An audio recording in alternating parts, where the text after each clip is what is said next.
فأنا ناصح لإخواني بالصدع بالحق تبيض وجوههم. السكوت في مسألة الحزبية يضرها، فاصدع بما تؤمر وأعرض عن المشركين.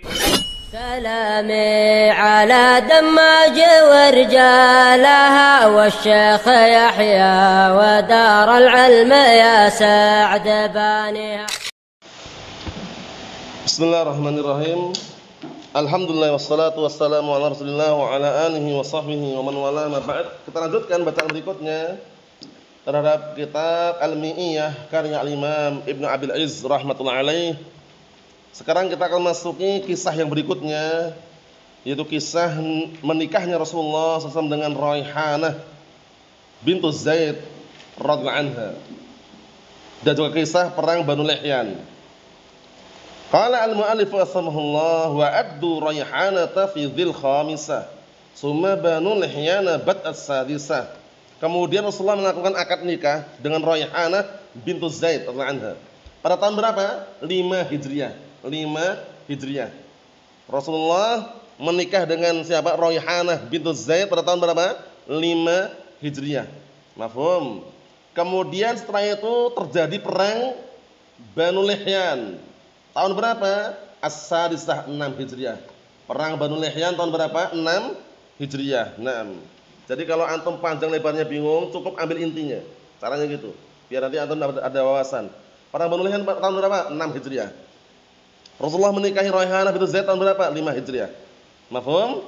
Kita lihat penjelasannya. Wa aqdu Raihanah bintu Zaid radhiyallahu anha min sabni Bani Quraidah. Ternyata Raihanah bintu Zaid termasuk salah satu tawanan Banu Quraidah. Wa kanat safiyyah Rasulullah SAW, yang mana waktu itu termasuk kekasih Rasulullah SAW dalam artian yang senantiasa setia menemani. Fa'ataqaha fatazawwajaha, kemudian Rasulullah memerdekakan dia dan menikahinya. Hadza qaulu, dari pendapat pertama.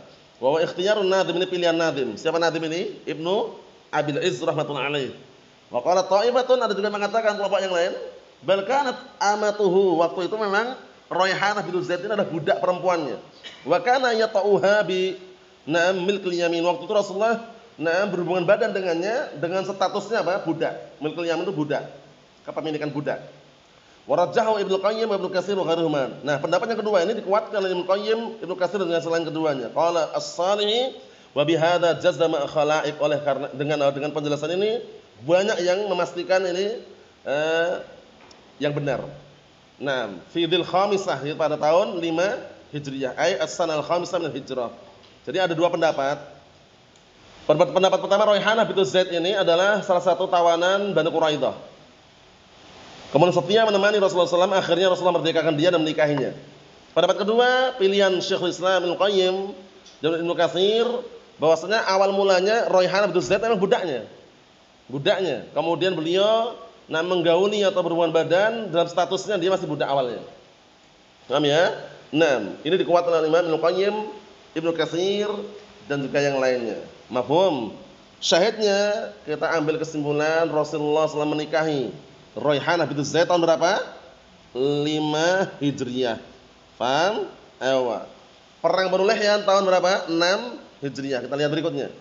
Summa Banu Lihyan bat as-sadisah, ai summa ghazwatu Bani Lihyan. Kemudian perang Banu Lihyan. Wa kanat fi Jumadal ula min as-sadisah ala sahih. Perhatikan ini. Perang Banu Lihyan terjadi pada tahun 6 Hijriah, bulan Jumadal ula, menurut pendapat yang sahih. Tahun berapa? 6 Hijriah. Kama qala dzalika al-Hafidz Ibnu Katsir rahimahullah fi kitabih Al-Fusul. Al-Fusul fi Siratir Rasul. Nah, itu bagus sekali kitabnya kalau yang punya. Nah, kalau tidak punya ada yang ringkasan, ada ringkasan itu bagus sekali. Wa kanat hadhil ghazwah liya'khudh bi sa'ri ba'd ar-raji'. Kenapa sih ini kok ada peperangan awal mulanya? Karena sebenarnya perang ini terjadi untuk apa? Balas dendam. Ya, ya'khudh bi sa'ri balas dendam. Balas dendam terhadap utusan Ar-Raji'. Fatahassanu fi ru'us, akhirnya mereka tahassanu, terkepung. Fi ru'usil jibal, terkepung di pucuk gunung. Fatarakahum alaihi salatu wassalam wa raja'a wa lam yakun qital. Kemudian Rasulullah meninggalkan mereka dalam keadaan apa? Beliau kembali dan tidak ada peperangan. Ini terjadi ya, seperti dikepung, ketakutan mereka, akhirnya enggak jadi diperangi, pulang. Paham? Itu perang apa tadi? Perang Banu Lihyan. Adapun mengenai disyariatkannya atau beliau mulai sholat istisqa dan beliau ketika ingin umrah dihalang-halangi pada pertemuan yang akan datang. Karena Rasulullah pernah ingin umrah dihalang-halangi, akhirnya tahun berikutnya umrah namanya umratul qadha. Paham ya? Nah, itu awal mulanya karena dihalang-halangi. Jadi mau umrah malah dihalang-halangi, akhirnya mereka memberi syarat tahun depan. Umrahnya kena umrah apa? Umratul qadha. Umrah penunaian karena awal mulanya mau umrah dihalang-halangi. Wallahu a'lam bissawab. Alhamdulillah.